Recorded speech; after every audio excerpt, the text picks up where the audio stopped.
Tudo bem, pessoal? Boa noite. Eu sou o Juliano e você está no último episódio do ano do Pode Ler e Escrever, um podcast que fala sobre literatura e tudo do mundo do livro.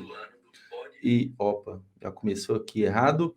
É o seguinte, esse último episódio, que é o 12º episódio de 2021, eu estou fazendo sozinho por um motivo, um único motivo, que a minha ideia é fazer uma retrospectiva de como foi 2021 e os planejamentos para 2022, as ideias que eu já estou elaborando, algumas mudanças, quais são os meus objetivos, enfim, eu acho que é legal falar sobre isso, porque o Pode Ler e Escrever foi um projeto que surgiu em outubro desse ano, ou seja, quase 3 meses, vai fazer 3 meses agora, não lembro exatamente quando, mas é um projeto que, enfim, vou falar sobre tudo, o que ele me representa, o que eu quero com ele, mas é isso, né? O Pode Ler e Escrever de hoje, talvez ele seja mais curto, provavelmente ele vai ser mais curto, geralmente as conversas duram entre 1h05, 1h10, até 2 horas, já teve episódio de 2 horas,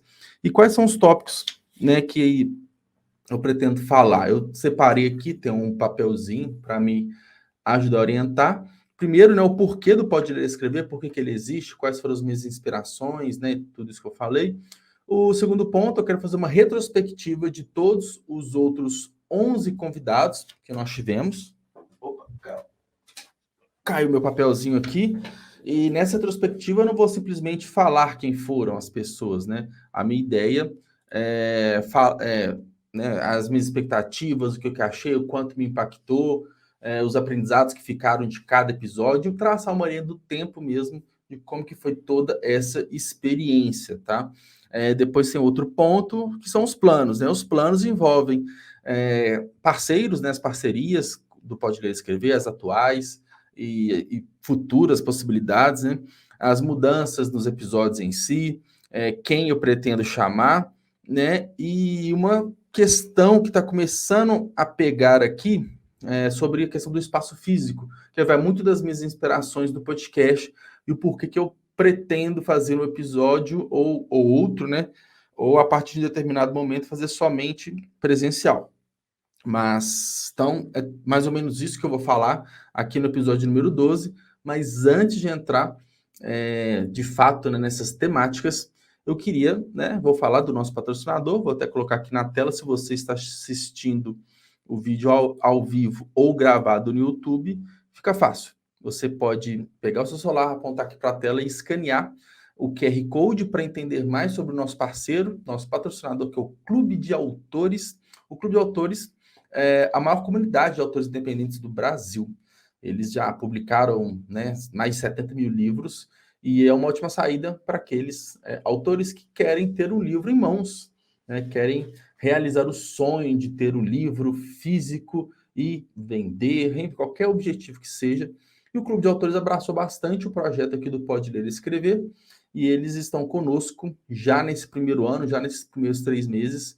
E quando eu chegar a parte de parcerias, eu vou falar mais do clube, enfim. Mas é isso, se você é um escritor, tá para publicar o seu primeiro livro, ou não, se você já publicou de outras formas e quer experimentar uma experiência 100% independente, vai lá no Clube de Autores, como eu disse, tem um QR Code aqui na tela, e se você está escutando no Spotify, alguma outra plataforma de áudio, Apple Podcasts, Google Podcasts, enfim, ou se você está assistindo no YouTube, né, mas pelo celular não consegue apontar, né, a câmera do celular para o QR Code, tem um link aqui na descrição, só clicar e você vai ser direcionado para a página da parceria entre o Pode Ler e Escrever e o Clube de Autores, beleza? Então, novamente, muito obrigado, Clube, por estar patrocinando, apoiando e, muito mais do que isso, está apostando que o projeto vai ser sensacional para o ano que vem. Então, uma pausa para água. Vamos lá. Primeiro ponto, né, que eu acho que é importante a gente falar aqui. O porquê do Pode Ler e Escrever. Por que que ele existe? Quais foram as minhas motivações? Por que que eu decidi criar? Eu me inspirei em quem? Bom, acho que é interessante falar do meu histórico com o podcast de uma forma geral. Quem entra na produção de conteúdo ou podcast. Quando eu comecei a empreender, foi lá para o ano de 2015, 2016, 2015, eu montei em junho, julho, foi meio do ano. Na época que eu ainda trabalhava com engenharia, na área de engenharia ambiental, eu, eu montei uma consultoria, né? Eu mais 7 amigos, eu e mais 6 ou eu e mais 7, não lembro. Acho que era eu mais, eram 7 no total. Montamos uma consultoria e, enfim, depois eu montei uma outra empresa derivada dessa primeira, que era uma empresa só voltada de educação e cursos online na área de meio ambiente. Então, muito do que eu tenho hoje é fruto do meu desejo daquela época. A minha nariz está coçando aqui, ainda bem que quem só escuta o áudio não vê, mas ó. Bom, vamos lá. E nessa época eu comecei a empreender, naturalmente eu comecei a buscar várias fontes de estudo, várias fontes de conhecimento, e uma das formas que eu encontrei para aprender foi o podcast. Né, eu sempre fui usuário de iPhone, né, sempre assim, né, desde 2013, eu acho. E ele tem o aplicativo nativo, né, de podcast. Então, eu baixei algumas pessoas que eu acompanhava muito, cinco canais, na verdade. Um que era o Nerdcast, né, que está até hoje. Outro que era o Loop Infinito, né, que fala de tecnologia, e na época eu falava muito mais de Apple, assim. Eu gosto bastante, eles têm um loop matinal, todo dia tem um episódio. E eu acompanhava 3 canais que eram mais voltados para empreendedorismo. Eram conteúdos mais rasos, conteúdos mais simples para quem estava começando a empreender, que era o podcast do Murilo Gun, da Bel Pesce e o GV, né? O GVcast, que é do Geração de Valor. Geração de Valor é do... esqueci o nome. Flávio Augusto, que é o bilionário lá, dono do Orlando City, da WhatsApp, enfim. Então, acabou que eu comecei a consumir muito podcast em 2016. E eu lembro que antes mesmo disso, até por uma questão de tecnologia, eu acessava sites para escutar pessoas falando. Eu não lembro exatamente de cabeça, mas eu assisti alguns assim. E em 2016, quando né, eu criei né, a minha empresa de marketing, a Friends Lab, a gente teve uma ideia de criar o Pão de Cast, que era um podcast nesse formato tradicional, somente áudio, e acabou que não foi para frente. Vários e vários projetos que eu tive em época que eram bem pioneiros, assim. Não que podcast 2016 era pioneiro, mas é, era menos hypado do que hoje, vamos colocar assim. E acabou que não foi para frente, até outra empresa, outras pessoas criaram o Pondcast, né? Mas, enfim, isso não tem importância. Mas eu continuei consumindo muito podcast, muito podcast. E acabou que não foi para frente. Mas em 2019, já com o Bingo, eu resolvi apostar no podcast novamente. Eu falei assim, cara, eu gosto desse tipo de mídia, eu gosto desse tipo de conteúdo, que é o tipo de exposição menos invasivo para pessoas introspectivas, tímidas, que não têm muita habilidade com a câmera, além de você precisar de menos recursos, né, audiovisuais. Então era só um microfone, você não precisava de câmera, de iluminação nem nada. E tinha um podcast Bingo. Eu lancei acho que vários episódios, assim, 2019, 2020, emendou com a temática de pandemia, e até abril, maio do ano passado, 2020, eu tinha esse podcast, mas abandonei porque eu estava no momento de não saber muito bem qual era a linha de conteúdo que eu pretendia, né, desenvolver. Então, esse foi um primeiro ponto. O segundo ponto, aí, né, acabou que não foi para frente, mas na pandemia eu comecei a consumir aí, que é a maior inspiração do Pode Ler e Escrever. Muito conteúdo de podcast em um novo formato, que eles falam que é videocast ou mesacast, que ele se popularizou muito nos Estados Unidos pelo Joe Rogan, que é um americano, é um ex-lutador, salvo engano, de MMA. O cara e ele sempre entrevistou pessoas e gravava esse podcast. Então transmitia no YouTube, nas plataformas de áudio também. E né, o Flow Podcast veio para o Brasil, veio não, né? Eles importaram esse formato para o Brasil no final de 2018 ou no final de 2019, não lembro, acho que é de 18, tem um tempinho já. E começou a crescer, crescer, crescer, e na pandemia explodiu, né? Explodiu, porque as pessoas, naturalmente, em casa, acessando mais internet, e o podcast nesse formato, que ele, além do áudio, né, da conversa, você tem o vídeo, ele é muito mais interativo, e as pessoas trabalhando em casa, ficando em casa, para mim, era uma forma de ter alguém junto com você enquanto você faz suas atividades, seja no horário do almoço, trabalhando, enfim, qualquer atividade do dia, tem pessoas conversando na sua casa, e para mim foi uma ótima companhia. E a partir do Flow vieram centenas de outros canais. Então, posso citar alguns aqui, né? O maior hoje do Brasil, que é o Podpah. Eles começaram no Flow, depois, né, arrumaram para um estúdio próprio, depois tem Inteligência Limitada, tem um Vênus Podcast, que é um produto do Flow. Tem uma Deriva também, que é um produto do Flow. Tem vários. Tem o Mais Que 8 Minutos, do Rafinha Bastos, que já tinha esse programa, que era 8 minutos, há muitos anos atrás. Foi se adaptando e vários outros foram surgindo. Então foi um formato que eu passei a consumir muito. Eu achei interessante a forma de entrega do conteúdo pelo seguinte, que aí entra muito o Pode Ler e Escrever. Por que eu decidi? Porque quando você conversa com uma pessoa num podcast que não tem um formato de entrevista, tipo conversa com o Bial, que é uma pergunta, uma resposta, uma entrevista normal, digamos assim, que às vezes a pessoa fica até constrangida com o tipo de pergunta e tudo mais.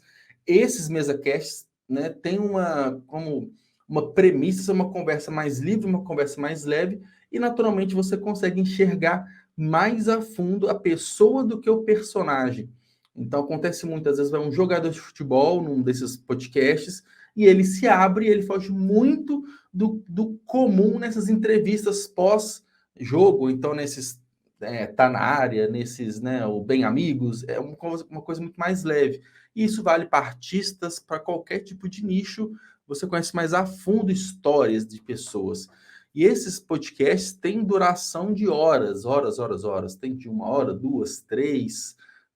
Cara, tem episódio de 5, 6 horas. É um negócio absurdo. Então acaba que você aprende muito com outras pessoas. Então isso me chamou bastante atenção, que eu falei assim, cara, eu quero criar um nichado para o ramo da literatura, porque eu não, nesse formato, pode ser que tenha, mas eu fiz pesquisas rápidas, eu não fui muito a fundo, porque eu não queria perder o meu time, e não o time de mercado, porque eu queria fazer isso. E eu acredito que qualquer tipo de negócio, qualquer tipo de atividade, quando você quer fazer, você tem disposição, tem recursos, motivação, por mim, assim, vai lá e faz, sabe? Porque se você vê, tem um concorrente, tem outro, se você olhar demais, ou você vai fazer uma cópia, ou você não vai fazer. Então, eu procurei rapidamente, não achei um focado em literatura, tem uns, né, que são focados em artes, né, enfim, mas literatura, um foco que eu queria, baseado nesses mesacasts, não tem. O meu não é, de fato, um mesacast, porque faço todos online, todos à distância. Eu falei agora do programa do Bial, funciona mais ou menos como ele tem feito, né, os últimos, assim, que é 2 telas, né, vocês acompanham daqui, vocês percebem isso, e vamos trocando uma ideia. Eu faço uma pauta prévia, aprovo com o convidado e a gente segue conversa. Tanto é que eu falo muito com eles um pouco antes de começar, que a pauta ela serve só para a gente dar aquele arranque, e depois vai super leve, super tranquilo dali para frente, né? Então, eu decidi fazer isso focado em literatura, porque eu vi que era uma oportunidade para o mercado. É bom para quem está ouvindo, porque é um tipo de conteúdo diferente. Por exemplo, eu trago muito aqui escritores que, né, do meu ciclo, de um ciclo próximo meu, que estão lançando seu primeiro livro.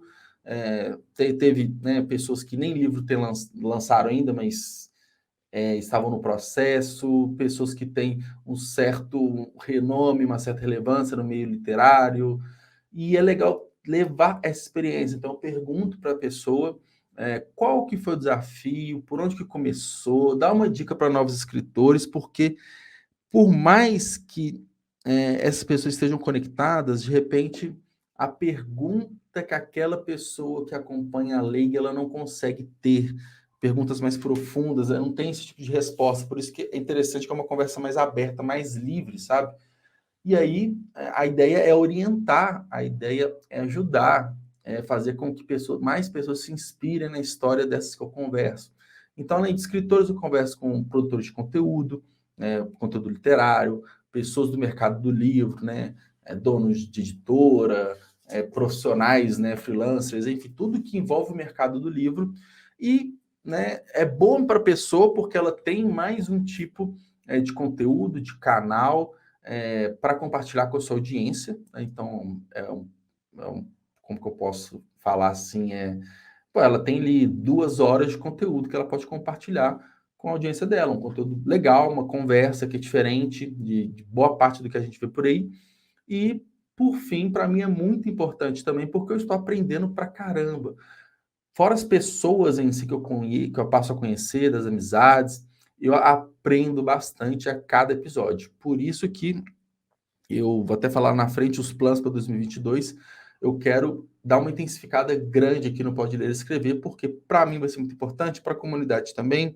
Enfim, acho que todos nós temos a crescer. É o tipo de projeto que eu não vejo ninguém perdendo, sendo bem sério. Eu não vejo, tipo assim, um lado prejudicado, um lado não sendo tão beneficiado, se todo mundo ganha, né? Os ouvintes, eu e o convidado também. Então, esse que é, né, o porquê do Pode Ler e Escrever. E eu vou até anotar aqui, porque depois eu vou fazer os cortes, e eu tenho que ter muito bem, como eu faço tudo sozinho ainda, eu tenho que determinar muito bem